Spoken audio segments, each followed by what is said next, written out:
guys, so today we have yung package from Lazada. This is a continuation of yung the Lasco Wi-Fi smart plug that I have ordered before. So yeah, eto nga siya. By the way, welcome back to my channel. If you're not subscribed yet, you can just hit the bell icon and click on subscribe. So, eto na siya. Unboxing muna tayo. We'll try to unbox this first.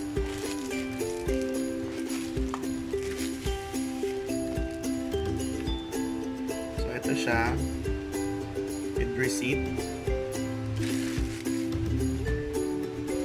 We'll try to open up the box.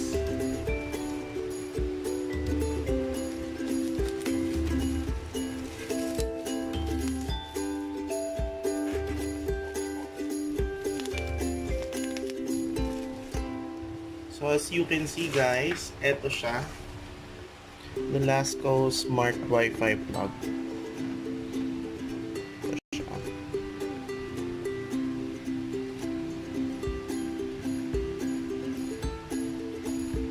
Lasco Smart Wi-Fi power strip.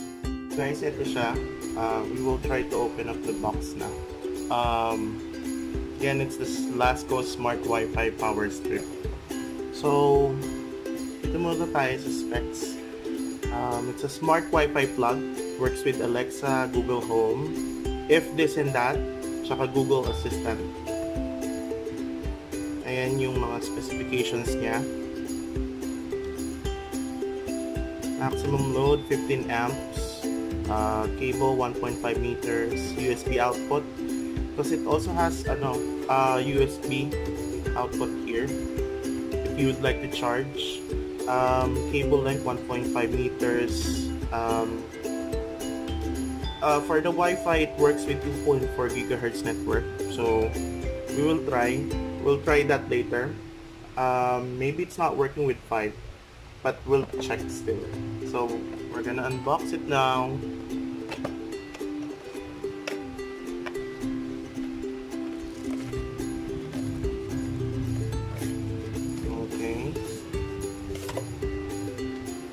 Wala nang laman. Ito lang mismo.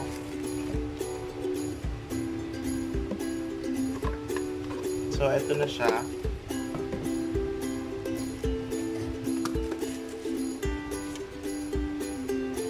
It comes with a guide, manuals, Lasco. Since I have yung Lasco na app na already, because my first purchase, I have this Lasco Smart single plug. So single plug lang tong una. Pero ngayon, ayan, may binili na ako na yung Smart Wi-Fi plug mismo. We'll check. So, ito na nga siya. Ito na yung item. So, ito na siya. There. So, it has four plugs here. Yan, ito siya. And then, there's also 4 USB ports.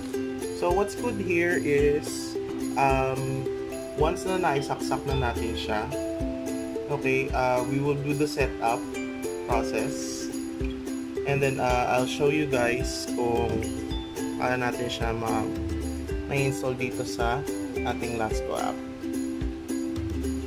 Ito yung isa, yung smart aircon plug ko, naka-off siya ngayon. So I'll have an instructions on how we can add it later on.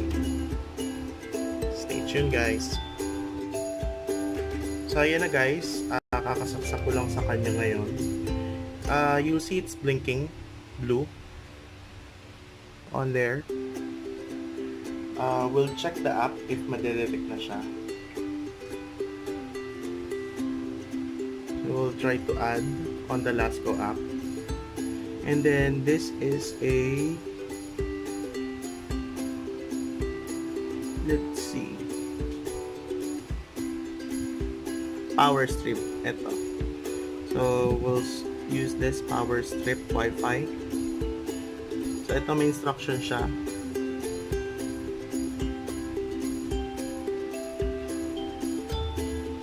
So we need to hold the reset button for 5 seconds and it will blink fast now. So we'll hold it.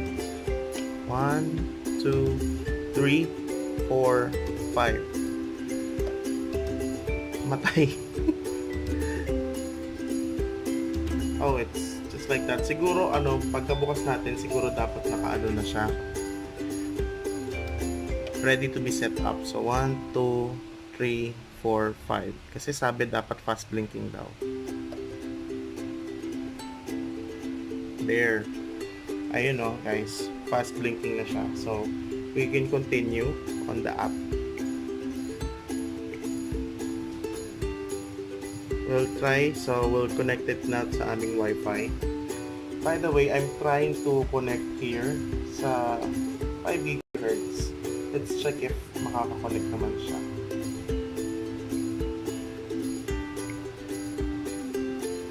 It's connecting now.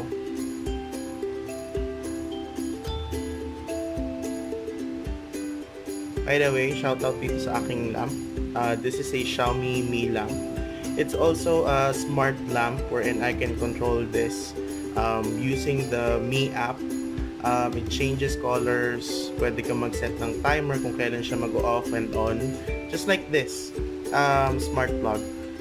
This smart plug, you can set timer dun sa mga nakasaksak dito individually as well as dito sa mga USB ports. This is really helpful. Halimbawa, gusto mo yung aircon mo is like 4 hours lang.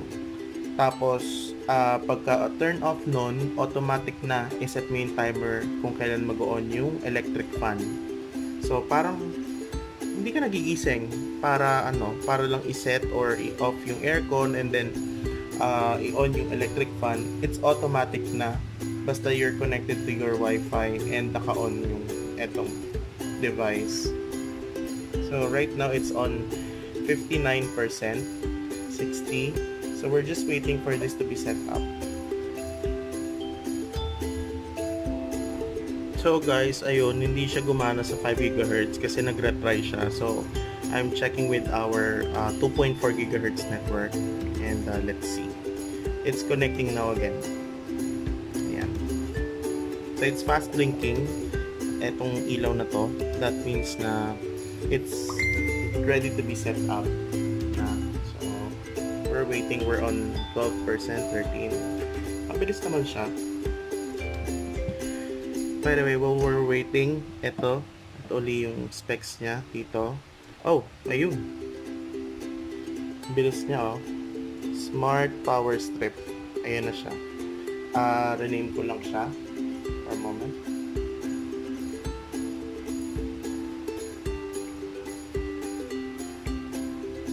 Then once we click on done, ayun na siya.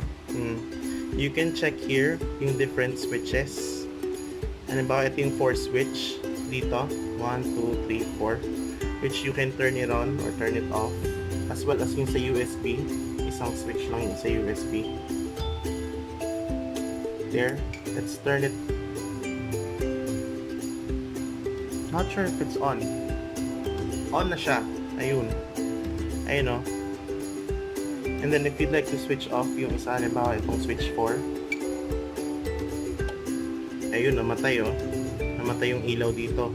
Orange. The other 3 are working kasi individually mo nga siya pwedeng i-off yung socket. Yun. Itong sa USB switch, let's try to turn it off. Ito. USB.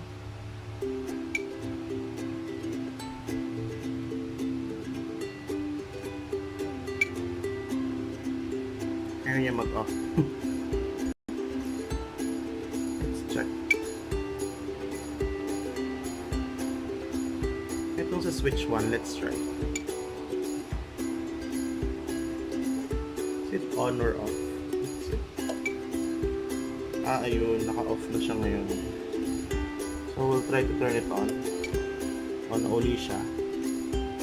Now, let's off the switch 2. Ayun, namatay yung sa light nung sa switch 2. Turn it on.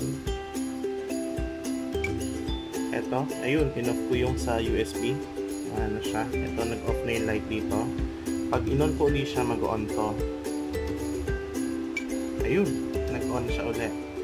So, that's how good it is. Pwede kang mag-eto, you have the schedule. Kung kailan or what time mo gustong i-set up. Anong oras. Kung gusto mong i-repeat. Ilang araw or every day. If you'd like to get notification.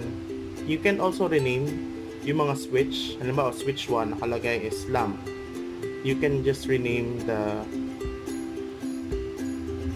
it here. Ayun. Pero, ganda niya. You can also set timer. Countdown 1. Halimbawa, mag-off siya or mag-on. Or mag-off siya for that specific time. This is so good from Lasco. Let's try to switch off yung 3. Ayan yung mag-off. Ayun, mag-off. Let's turn it back on. You'll hear the click. So again, this is a review of the Lasco Power Smart Wi-Fi Power Strip. So it works with Alexa, Google Home, Google Assistant, as well as yung if this and that app. So thank you guys for watching. If you have any comments or suggestions, you may just leave comments down below. Thank you so much again, guys. Have a great day.